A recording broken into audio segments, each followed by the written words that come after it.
نحمده ونستعينه ونستغفره ونؤمن به ونتوكل عليه ونعوذ بالله من شرور أنفسنا ومن سيئات أعمالنا من يهدي الله فلا مضل له ومن يضلل فلا هادي له ونشهد أن لا إله إلا الله وحده لا شريك له وأشهد أن محمدا عبده ورسوله الذي أرسله بالحق بشيرا ونذيرا وداعيا إلى الله بإذنه وسراجا منيرا فقد قال الله تعالى في كلامه المجيد وبرهانه التوحيد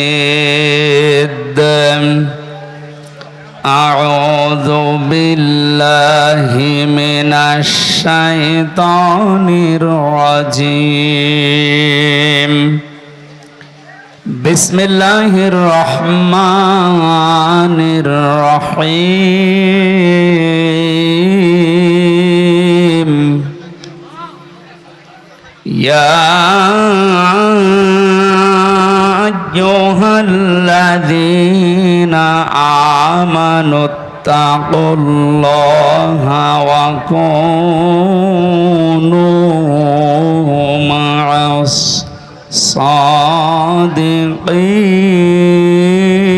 الصادقين اتقوا الله وكونوا مع الصادقين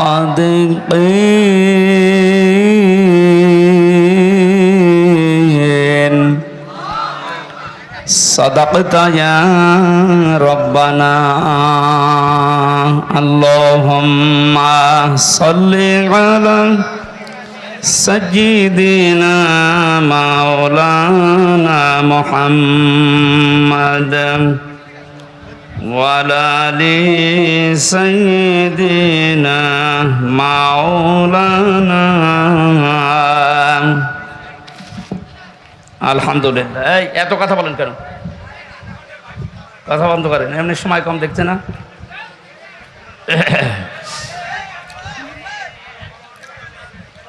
বগুড়া জেলার শেরপুর থানার অন্তর্গত Garidaha public school and college ময়দানে দারুস সুন্নাহ মাদ্রাসার উদ্যোগে তাফসীরুল কোরআন মাহফিলের স্বনামধন্য সভাপতি জনাব আলহাজ মোহাম্মদ ওয়াজেদ আলী পরামানিক, মাহফিলের প্রধান অতিথি শাইখুল মাশায়েখ, বাংলাদেশ আওয়ামী লীগ শেরপুর উপজেলা শাখার সম্মানিত সভাপতি বিশিষ্ট আইনজীবী আলহাজ অ্যাডভোকেট গোলাম ফারুক, আতালাল্লাহু উমরাহু ওয়া বারাকাল্লাহু ফি হায়াতি, বলেন আমিন। মাহফিলের বিশেষ অতিথিবৃন্দ, অনেক মানুষের নাম দিয়েছেন আপনারা। এমনিতেই আপনারা শুনলেন 11:30টার পরে আর কারেন্ট থাকবে না, সেই হিসাবে আমরা খুব সংক্ষেপে নির্ধারিত বিষয়ের উপরে আলোচনা করার জন্যে সব বাদ দিয়ে দিলাম। ওয়ারাফা'না লাকা যিকরাক। এই কি আশ্চর্য, এই কেউ দাঁড়াবেন না। আরে এত উঁচু উঁচু করে দেন কেন? পেছনে মানুষ দেখতে পায় না? নিচু নিচু করে লাগাবেন এখন থেকে, আগামীতে নিচু নিচু করে, পেছনে মানুষের যেন ডিস্টার্ব না হয়। কেউ কথা বলবে না ভাই। এতক্ষণ যারা আলোচনা রাখলেন, চুয়াডাঙ্গা থেকে আগত মাওলানা হোসাইন আহমেদ মাহফুজ, আপনাদের এলাকার এক সন্তান কথা বলেছেন। আরামদের কথাগুলো আমল করার তৌফিক কামনা করছি, বলেন আমিন।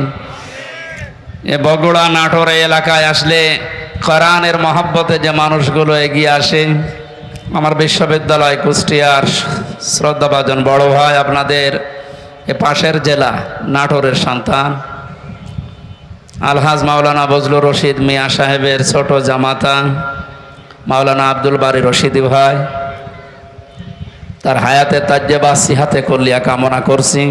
উপস্থিত আছেন এলাকার সন্তান মাওলানা রেজাউল করিম ফারুকি ভাই সহ নামনা জানা অন্যান্য ওলামা ইকরাম, সম্মানিত উপস্থাপক ভাই, সামনে বসা মুসলমান ভাইরা, পর্দার আড়ালের সম্মানিতা মা এবং বোনেরা, প্রশাসনের ভাইরা, প্রাণ প্রিয় বগুড়াবাসী, দল মত নির্বিশেষে কোরআনের এই অনুষ্ঠানে আখিরাতের পুঁজি তৈরি করার জন্য যারা এসেছি বলেন আলহামদুলিল্লাহ।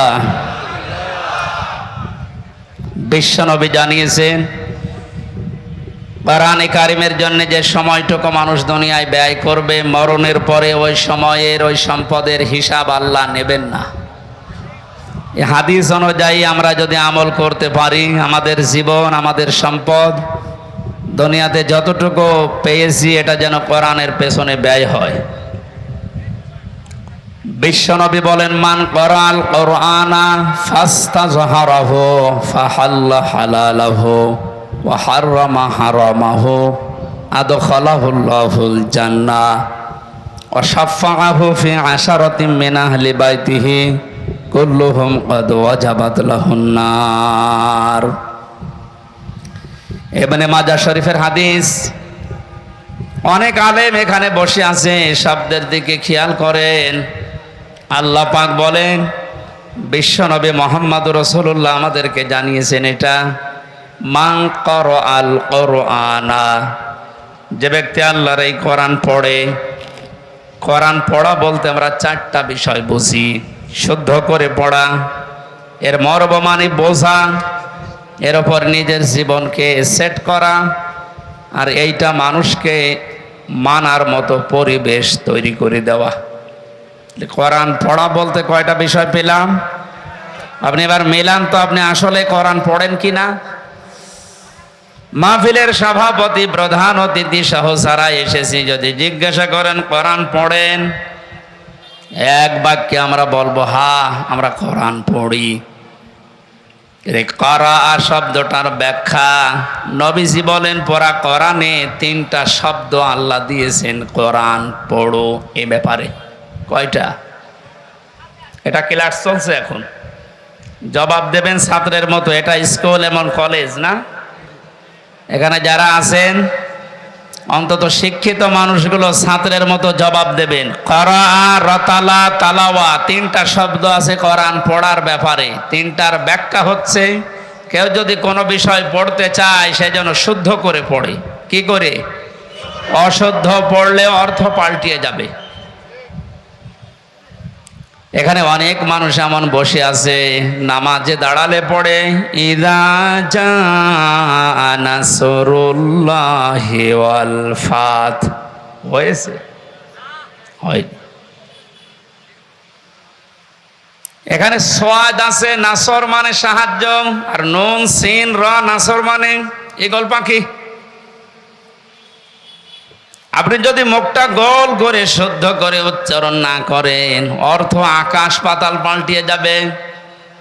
আল্লাহ পাক বলেন ইযা জাআ নাসরুল্লাহি ওয়াল ফাত, হে নবী আল্লাহর সাহায্য যখন আসবে আপনি তখন বিজয় দেখতে পাবেন।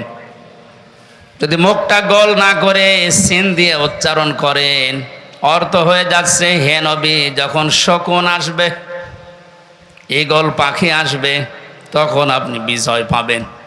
হয়েছে? এজন্য শুধু কোরআন শরীফ না, দুনিয়ার যে কোনো বিষয় কেউ যদি পড়তে চায়, এর হক আদায় করে সঠিকভাবে চারটা বিষয় তাকে মানা লাগবে। এক নম্বরে ওটা পড়া লাগবে শুদ্ধ করে। কি করে? এটা তো আমি বানালাম নাকি? কোরআনে কারীম জানিয়েছে ওয়ারাত্তিলিল কোরআনা তারতিলা, হে নবী আপনি কোরআন পড়বেন শুদ্ধ করে, স্পষ্টভাবে, থেমে থেমে। প্রধান অতিথি সহ যারা এখানে আছেন, নবীর এই হাদিসের প্রথম অংশটা আমরা একটু মিলাই আমাদের জীবনে। নবীজি জানিয়েছেন যে ব্যক্তি কোরআন পড়ে, আপনি তো বলছেন আমি কোরআন পড়ি, তাহলে এটা শুদ্ধ করে পড়া লাগবে আপনাকে। আমি আল কোরআন রিসার্চ ফাউন্ডেশনের সদস্য ছিলাম এক সময়। আমি দেখেছি এই দেশের জরিপে 100 জনের 95 জন আল্লাহর কোরআন শরীফ শুদ্ধ করে পড়তে পারে না। এই রিপোর্ট কি খুব ভালো রিপোর্ট না? এই জন্য আহ্বান জানাচ্ছি, অন্য ধর্মের লোক এখানে যেহেতু নেই, আমরা সব মুসলিম দাবি করছি, আমাদের জীবনের 1 নাম্বার টার্গেট বানানো লাগবে আল্লাহর এই কোরআন আমরা শুদ্ধ করে পড়ব। 2 নাম্বারের মর্ম মানে বুঝতে হবে। কেন? কোরআনে কারীম জানিয়েছে, ওয়াইদা সামিউ মা উনজিলা ইলার রাসূলি তারা আ'য়ুনাহুম তাফিদু মিনাদ দামি মিম্মা আরাফু মিনাল হক ইলা আখির আয়া। সূরা মায়েদা 7 নাম্বার পারার 1ম নাম্বার পৃষ্ঠার 1ম নাম্বার লাইনের 83 নাম্বার আয়াতের প্রথম অংশে আছে। এটা তাফসিরে ইবনে কাসিরে পাবেন। আল্লাহ পাক বলেন, হে নবী, আপনি যখন আমার বান্দাদের সামনে কোরআন পড়বেন, যারা এর মর্ম মানেগুলো অনুধাবন করতে পারে, বুঝতে পারে যে আমি কি বলতে চাই, আপনি দেখবেন তাদের চোখ দিয়ে মনের অজান্তেই পানি পড়ছে। কোরআনের আলোচনায় সবার চোখে পানি আসবে না, এটা বোঝার মতো যোগ্যতা আপনার থাকা লাগবে। এই জন্য কোরআন যদি কেউ হক আদায় করে পড়তে চায়, মাস্ট বি তাকে এটা বোঝার চেষ্টা চালাতে হবে। 4বার আল্লাহ এই ঘোষণা আমাদেরকে কোরআনে শোনাচ্ছেন, ওয়ালাকাদ ইয়াসসারনাল কোরআনা লিযিকরি ফাহাল মিন মুদ্দাকির। অবশ্যই আমার এই কোরআনকে আমি বোঝার জন্য, পড়ার জন্য, এটা মানার জন্য সহজ করে দিয়েছি। কেউ কি আসো এখান থেকে শিক্ষা নেওয়ার জন্য? ও বগুড়াবাসী, আমরা আজকে থেকে আল্লাহর এই আফসোস আর থাকতে দিন জীবন আছে, কোরআন বুঝে মরার চেষ্টা করব ইনশাআল্লাহ। 3 নাম্বারে শুধু না, এটা আমাদের বোঝার চেষ্টা চালাতে হবে। কিচ্ছু লাগবে না, আপনি খেয়ে ফেলেন, নষ্ট হবে। আমার কাছে কিচ্ছু দেবেন না, আর এখানে কথাও বলবেন না। আবার কারে চা দিচ্ছেন আপনি? পেছনে যে কয়জন আছে দিয়ে শেষ করে দিন, তাড়াতাড়ি করুন। একটা ক্লাস চলছে আর উনি চা খাওয়াচ্ছে, সবাইকে চা দেন, দেন। হ্যাঁ, তাড়াতাড়ি করেন, ডিস্টার্ব করলে কিন্তু বোঝাতে পারবো না। এটাকে আমি আর কি মারছি? ক্লাস চলে বিশ্ববিদ্যালয়ে, আমরা দেখি 40 থেকে 45 মিনিট। আমরা 1 ঘন্টা ক্লাস যদি নেই, 1 ঘন্টা ক্লাস নিলে কমপক্ষে 20 ঘন্টা পড়া লাগে। এটাতে আর কি মারা ক্লাস চলছে নাকি? এক ছাত্র এসে স্যারের কাছে বলছে, স্যার হয় ছুটি দেন নাই আমি গেলাম। ছুটি দেন নাই আমি গেলাম মানে? রাইট, তার রোল নাম্বার কত? 82। 82 মানে ক্লাসে ছেলে মেয়ে কয়টা? 82টা। 82টা ছেলে মেয়ে, ওর রোল নাম্বার কত? খুব ভালো ছাত্র, ওর জীবনে কোনো এম আছে, কোনো উদ্দেশ্য আছে? শুধু আসে, এটা আনন্দ ফুর্তি করে চলে যায়। আপনার কি ওই রকম ছাত্র নাকি? আজকে যখন এসেছেন এই প্রচন্ড গরমে কষ্ট স্বীকার করে, অন্তত 1টা ঘন্টায় যেন কিছু বাড়ি নিয়ে আমল করার জন্য যেতে পারেন। আমি যে শব্দগুলো বোঝাচ্ছি খুব কঠিন কঠিন শব্দ, এতদিন আপনি শোনেননি। কোরআনে কোরআন পড়ার ব্যাপারে কয়টা শব্দ আছে আপনি জানতেন না? তাহলে কোরআন যদি কেউ বলে আমি কোরআন পড়ি, তার শর্ত মানা লাগবে কয়টা? 1 নাম্বারে শুদ্ধ করে, 2 নাম্বারে বুঝতে হবে, 3 নাম্বারে যে বুঝবে ওই বিষয়ের উপরে তার বাস্তব জীবনে আমল করা লাগবে। এটাই ঝামেলা। আমরা জানি না এখানে এমন কেউ নেই যে টাকা ছেড়ে রাখে। যারা টাকা আসে, সুদের এই টাকা নেওয়া হারাম, এ জানে না কে? হিন্দুও জানে, কথা বলেন না কেন? এটা জানার পরও আমাদের আমল আছে, বলে। এই যে 1 বিঘা জমি দেয়, 1 লক্ষ টাকা নেয়, 8-10 বছর এটা চাষ করে খায়, যখন ফেরত দেয় তখন 1 লক্ষ টাকায় ফেরত দেওয়া লাগে। এই সিস্টেম আছে না দেশে? এই নাম কি? এগ্রিমেন্ট। না না, এটা জায়েজ নেই। দায়েজ আছে খাই খালাসিটা, যেটা আপনি 1 বিঘা জমি দেবেন, 10,000 টাকা নিয়ে নেবেন, ওই খেয়ে দিয়ে শোধ, আর টাকা ফেরত দেওয়া লাগবে না। এই সিস্টেম আছে আছে কিন্তু কম, কারণ জানে যে এটা লস হবে, এটার ভেতরে আমি নেই। আরাম বেশি নাকি? ছোট্ট একটা কথা কয়েক সেকেন্ডের ভেতরে বলছি। অমান আরাদা আন যিকরি ফাইন্না লাহু মাঈশাতান দঙ্কা। কোরআনে কারীমের সূরা তাহার 124 নম্বর আয়াতের প্রথম অংশে আছে, আল্লাহ পাক বলেন, আমার নিয়ম নীতি বাদ দিয়ে, আমার কোরআনের বিধান বাদ দিয়ে যদি কেউ উপায় করে, টাকা পয়সা আসবে, চর্ম চোখে দেখবে, বহু কিছুর মালিক হচ্ছে, কিন্তু ওর জীবনের এই আয় উন্নতিতে আমি কোনো বরকত রাখবো না। তাফসীরে কাবীরের ভেতরে দঙ্কার ব্যাখ্যা লিখেছে 7টা। এখানে আলেম আছে না? দঙ্কার 1 নম্বর ব্যাখ্যা হচ্ছে, পৃথিবীতে আল্লাহর নিয়ম নীতি, আল্লাহর আইন বাদ দিয়ে কেউ যদি উপায় করে, ওই টাকা পয়সা, ওই অর্থ সম্পদের ভেতর থেকে আল্লাহ বরকত তুলে নেয়।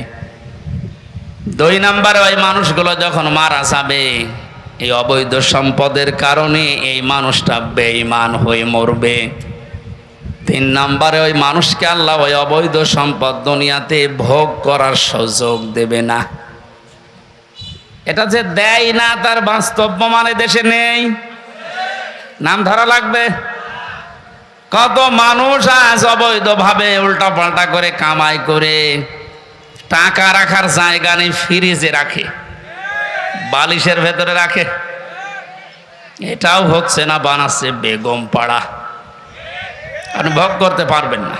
যদি এগুলো ভোগ করে যেতে পারেন, তাহলে কোরআন মিথ্যা হয়ে যাবে। আর আপনার মতো নাফরমানের জন্য আল্লাহ কোরআন শরীফ মিথ্যা করবে? যেন দুনিয়াতে আপনাকে ওই টাকা, ওই সম্পদ ভোগ করার সুযোগ দেবে না, এর আগে আপনি পটল তুলবেন। 4 নাম্বারটা একটু ঝামেলা, এটা বাদ যাক।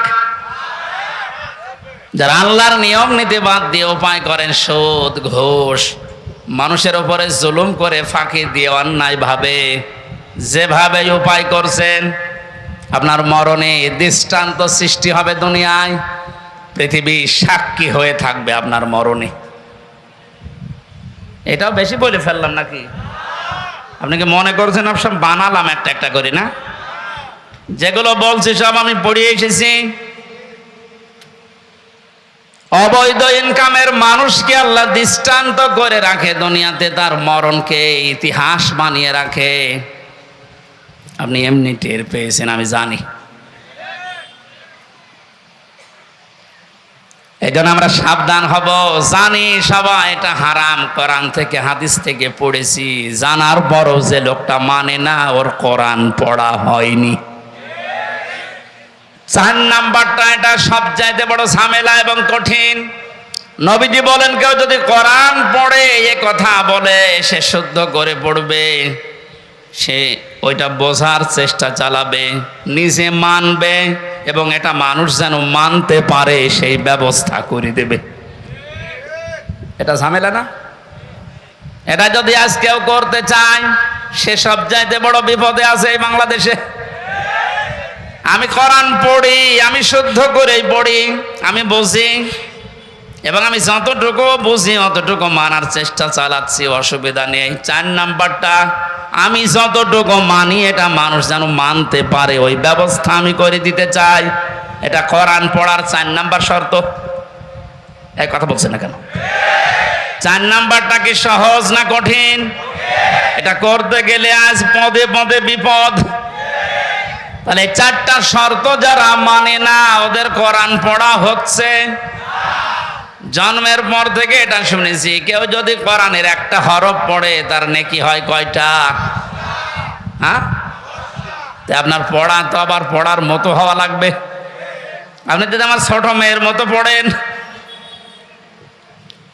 ওর বয়স 4 বছর, ও তো পড়ে, ওই 1 লাইন পড়তে গেলে 1 লাইনে যদি 10টা শব্দ থাকে, 9টা ভুল করে, ওর পড়া হচ্ছে। তা আপনার পড়াও তো এরকম হয়ে যাচ্ছে।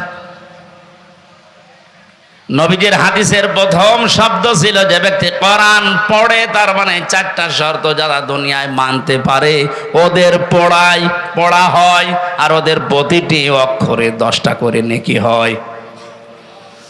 দ্বিতীয় শব্দ ছিল ফাস্তাজহারাহু, কোরআন পড়ে শেষ করে দেয় না, যে ব্যক্তি কোরআনকে ইজহার করার চেষ্টা চালায়।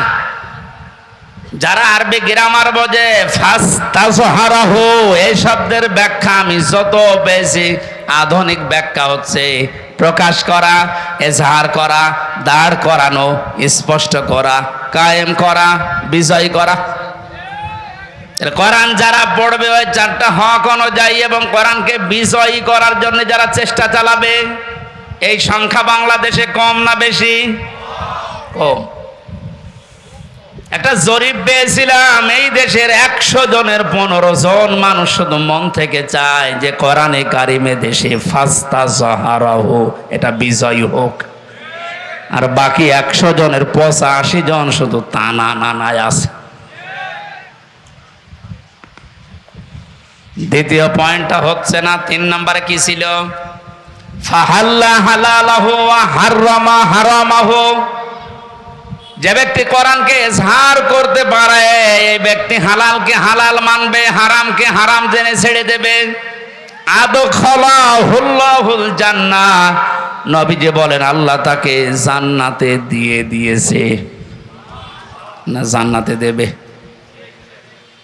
হ্যাঁ, দিয়ে দিয়েছে।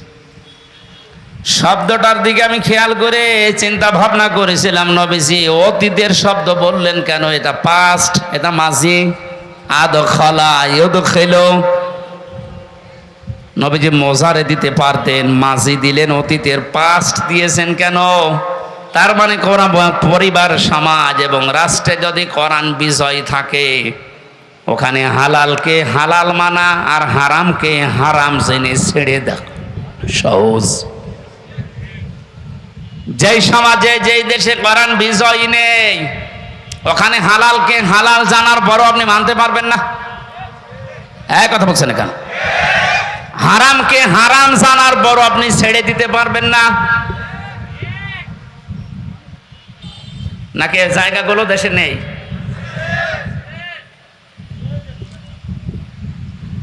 এই জন্য প্রতিটি শব্দের আগে দেখবেন ফা দেওয়া আছে। মান ক্বারাল কুরআনা ফাস্তাজহারাহু ফাহাল্লা হালালাহু, সব ফা দিয়ে আরম্ভ। ফায়ের ব্যাখ্যা আছে। ফা শব্দটা আরবি গ্রামার অনুযায়ী 19টা অর্থে ব্যবহার হয়। এখানে যে ফা দিয়ে নবী যে বাক্যগুলো আরম্ভ করছেন, প্রতিটির পেছনে লুকিয়ে আছে আগেরটা যদি মানতে পারো পরের ফল দেখতে পাবে। তা আপনি কোরআন পড়ছেন কি করে? আপনি নিজে এবার টের পান 4টা শর্ত মিলছে না। কোরআনকে ইজহার করার জন্য, বিজয় করার জন্য আপনার কোনো কার্যকারী ভূমিকা নেই। তাহলে হালালকে আপনি হালাল জেনে মানবেন কি করে? হারামকে হারাম জানার পরে ছেড়ে দেবেন কি করে? আদখালাহুল্লাহুল জান্নাত পরে, এর পরের শব্দে পেয়েছি ওয়াশাফাআহু ফি আশারাতিন মিন আহলি বাইতিহি কুল্লুহুম ক্বাদ ওয়াজাবাত লাহুন নার। বিশ্বনবী বলেন, সত্যি যদি আল্লাহ রাব্বুল আলামিনের হারামকে হারাম জানার পরে তুমি ছেড়ে দিতে পারো, হালালকে হালাল জেনে আঁকড়িয়ে ধরতে পারো, আল্লাহ তোমাকে শুধু জান্নাতে দেবে না, তোমার সুপারিশে পরিবারের 10 জন মানুষকে জান্নাতে দিয়ে দেবে। যাদের উপরে জাহান্নাম অবধারিত হয়ে গিয়েছিল। তাহলে যে কোরআন শুনতে এসেছে আপনি বুঝলেন এর মর্যাদা কোথায়? আল্লাহ পাকে হাদিসটা আমাদের প্র্যাকটিক্যাল লাইফে সেট করার তৌফিক দেন, বলেন আমিন। দরুদ আর সালাম পড়ছে আমাদের নবী মুহাম্মদুর রাসূলুল্লাহ সাল্লাল্লাহু আলাইহি ওয়াসাল্লামের প্রতি। মহান আল্লাহ তার যে সমস্ত নাম আছে, এই নামগুলো দুনিয়াতে কয়েকটা নবীর নামের শেষে দিয়েছেন। তার ভেতরে আমাদের নবীকে আল্লাহ দিয়েছেন রাউফুর রহিম, খুলুকিন আযীম। ইব্রাহিম নবী আলাইহিস সালামকে, ইসমাইল নবীকে দিয়েছিলেন গোলামিন হালিম, আমার সহনশীল বান্দা। ইসহাক নবীকে ডাক দিয়েছিলেন গোলামিন আলিম, আমার জ্ঞানী বান্দা। আর মুহাম্মদুর রাসূলুল্লাহকে দিয়েছেন খুলুকিন আযীম, আমার মহান বান্দা। এত বড় চরিত্র আমার নবী মুহাম্মদুর রাসূলুল্লাহকে আমি দিয়েছি, কিয়ামত পর্যন্ত মানুষ শুধু অনুসরণ করে যাবে, এর কুল কিনারা খুঁজে পাবে না। বলেন সুবহানাল্লাহ। সেই নবীর আদর্শ আজ আমাদের সামনে পড়ে আছে।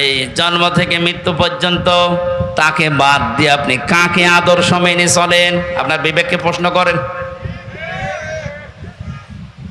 আল্লাহর ঘোষণা দেওয়া একটা আদর্শ আছে দুনিয়ায়, কয়টা? বলেন বলেন। আল্লাহ নিজে ঘোষণা দিয়েছেন যে এই আদর্শটা মেনে চলো। ইয়াসিন ওয়াল কুরআনিল হাকিম।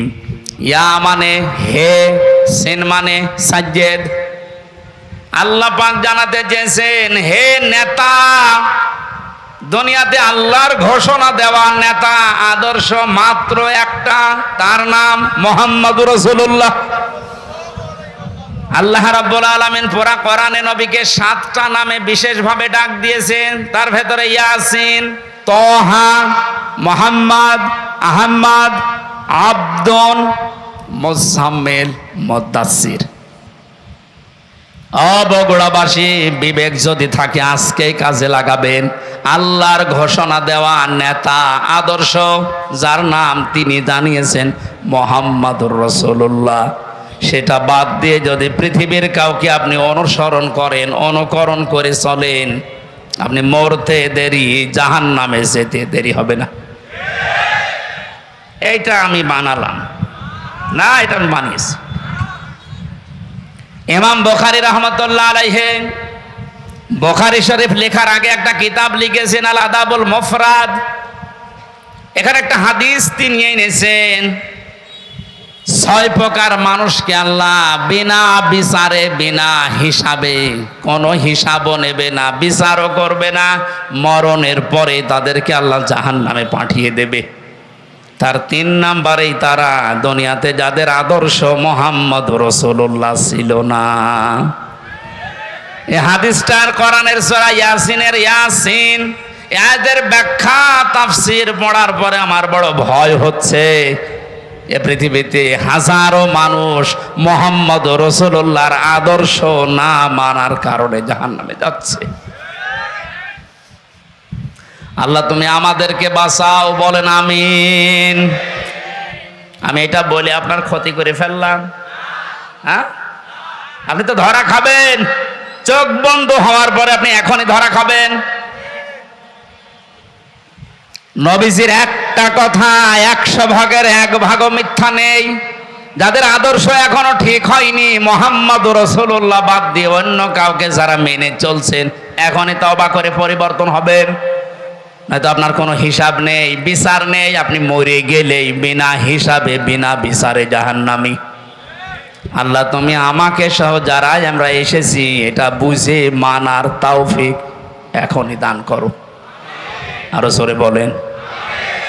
কোরআনে কারিমের 6666 আয়াতের মাত্র একটা আয়াত পড়েছি, সূরা তাওবা 119 নম্বর আয়াত।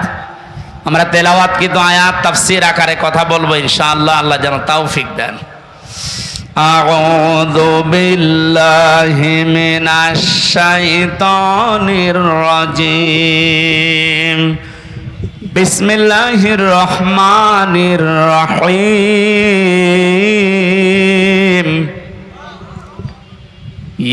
ইয়া আইয়ুহাল্লাযীনা আমানুত্তাকুল্লাহা ওয়া কুনু মা'আস সাদিকিন।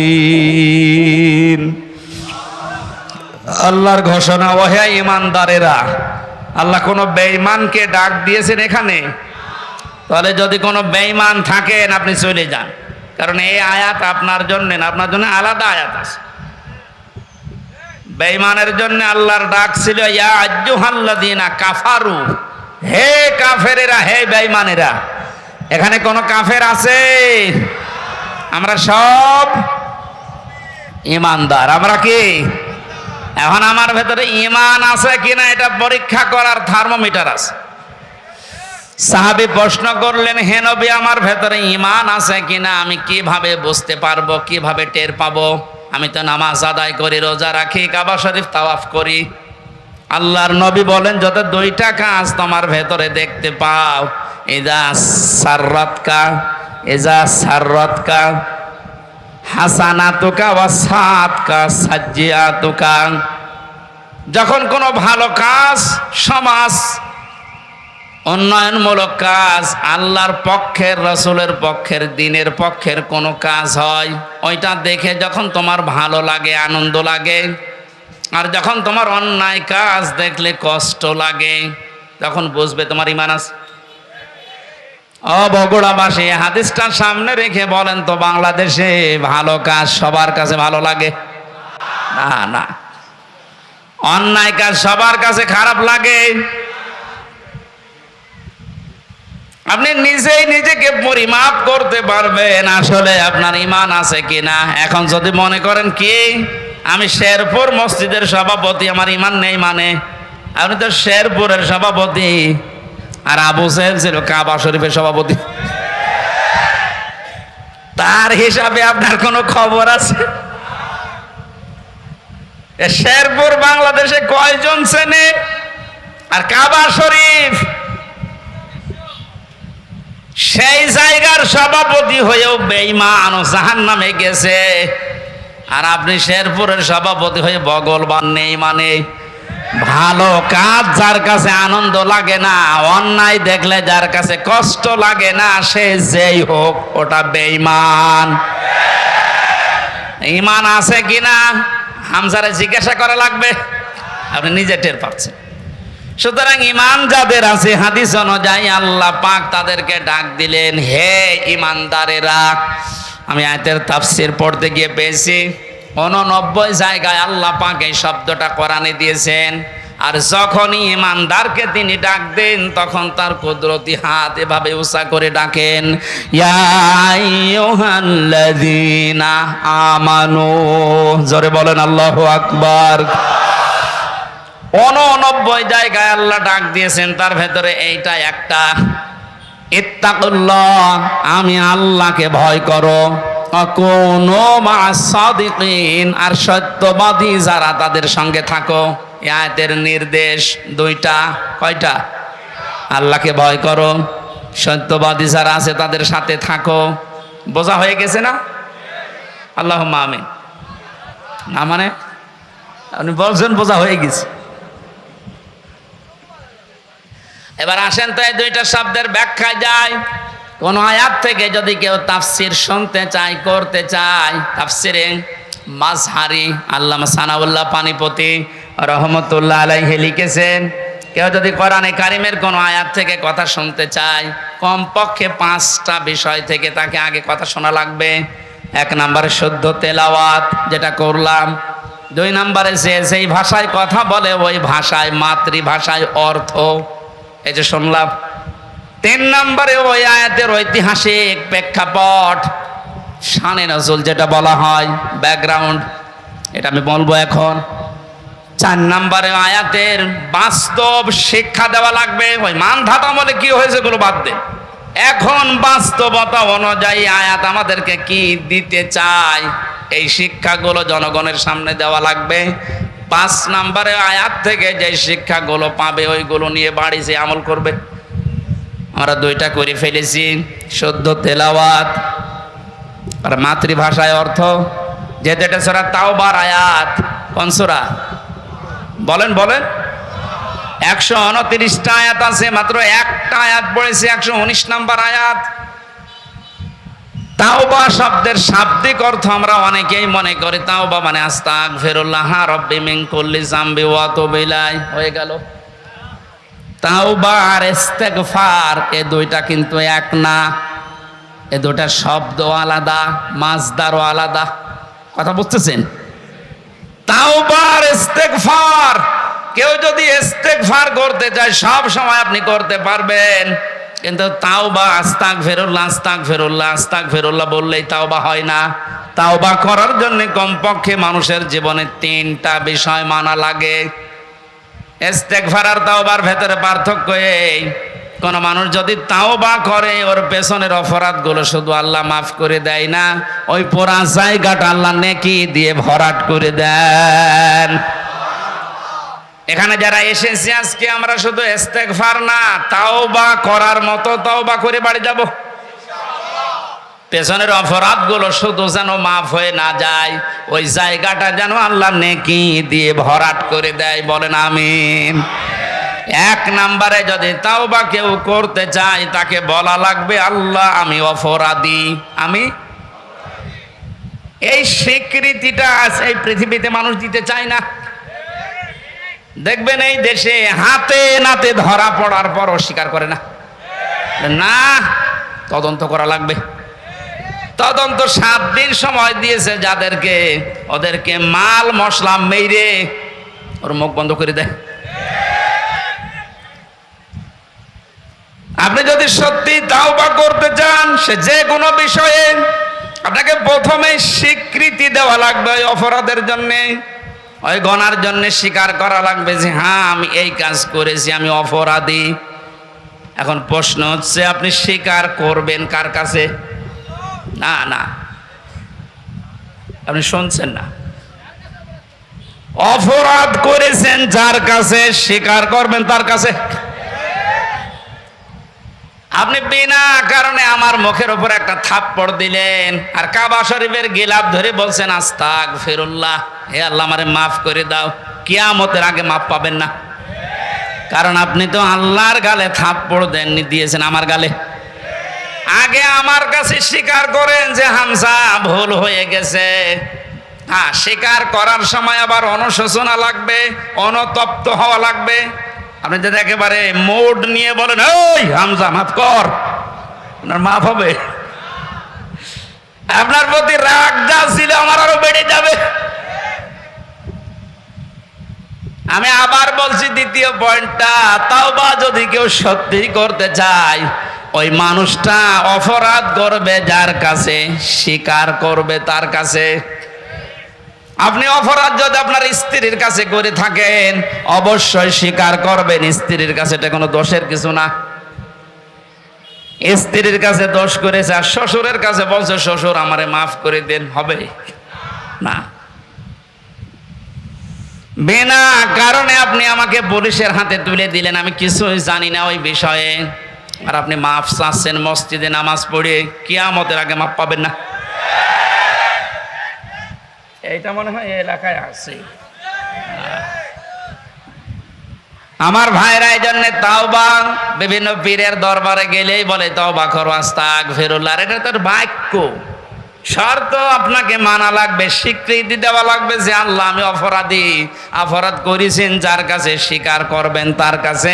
2 নম্বরে অনুতপ্ত হয়ে অনুশোচনা নিয়ে।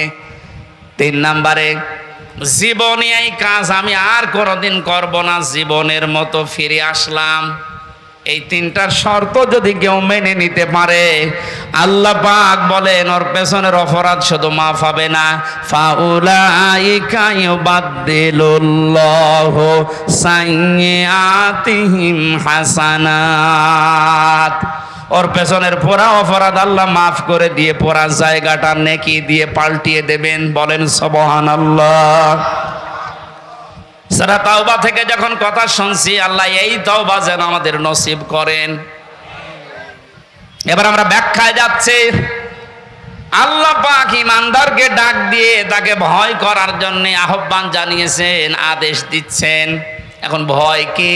জন্মের পর থেকে শব্দটা আমিও শুনছি যে আল্লাহকে ভয় করো, আল্লাহকে ভয় করো। কি এটা কি? তাকওয়ার যে ব্যাখ্যাগুলো আমরা বলি, আধুনিক ব্যাখ্যা হচ্ছে যে যেই বিষয়ে কাজে আছে ওই বিষয়ের জ্ঞান অর্জন করে প্রশিক্ষণ নিয়ে ওই কাজ আঞ্জাম দেওয়ার নাম হচ্ছে তাকওয়া। আমি আবার বলছি, যে যেই কর্মজীবনে আছেন, যে যেই জায়গাটা দখল করে আছেন, ওই বিষয়ের উপরে জ্ঞান অর্জন করে দক্ষতা প্রশিক্ষণ নিয়ে ওই কাজে আঞ্জাম দেওয়ার নাম হচ্ছে তাকওয়া। না, হয়নি। আমি আবার বলছি, তাকওয়া তাকওয়া মানেই শুধু আমার মতো জব্বা গায়ে দিয়ে বড় পাগড়ি গলায় নিয়ে হাতে তসবিহ নিয়ে শুধু সুবহানাল্লাহ বলা না। তাকওয়া মানে যে যেখানে আছেন ওই জায়গার জ্ঞান অর্জন করে দক্ষতা প্রশিক্ষণ নিয়ে দক্ষতা অর্জন করে ওই কাজ আঞ্জাম দেওয়ার নাম তাকওয়া। এটা যদি আজ বাংলাদেশে থাকতো আমরা অনেক উপরে চলে যেতাম। অধিকাংশ মানুষকে এমন দায়িত্ব পালন করতে দেখা যায় ও বিষয়ে কোনোদিনের পড়াশোনা নেই, দক্ষতা নেই, প্রশিক্ষণ নেই, আন্দাজে ওই কাজে হাত দিয়ে ওটার 12টা বাজায় আরো বেশি। নিচে নামা লাগবে? ঠিক আছে। তাকওয়ার দ্বিতীয় ব্যাখ্যা হচ্ছে আল্লাহর নিষিদ্ধ কাজগুলো জানার পরে শুধু ছেড়ে দেওয়া না, ঘৃণা করে ছেড়ে দেওয়ার নাম তাকওয়া। কথা বুঝতেছেন? আল্লাহ আমাদেরকে তাকওয়া অর্জন করার মাধ্যমে 9টা উপকার করতে চেয়েছেন। দুনিয়াতে কেউ যদি তাকওয়াবান হতে পারে, তাকওয়া মানে কি শুধু জুব্বা গায়ে দেওয়া, শুধু জিকির করা? যেখানে যেই কাজে আপনি হাত দিয়েছেন, হ্যাঁ আপনি লেবার, কোনো অসুবিধা নেই, আপনি গাড়ি সারেন মনে করেন, গাড়ির মিস্ত্রি, ওই বিষয়ের উপরে লেখাপড়া করে ওই বিষয়ে প্রশিক্ষণ নিয়ে দক্ষতা অর্জন করে ওই কাজকে সুচারুরূপে আঞ্জাম দেওয়ার নাম কি? আরো জোরে বলেন।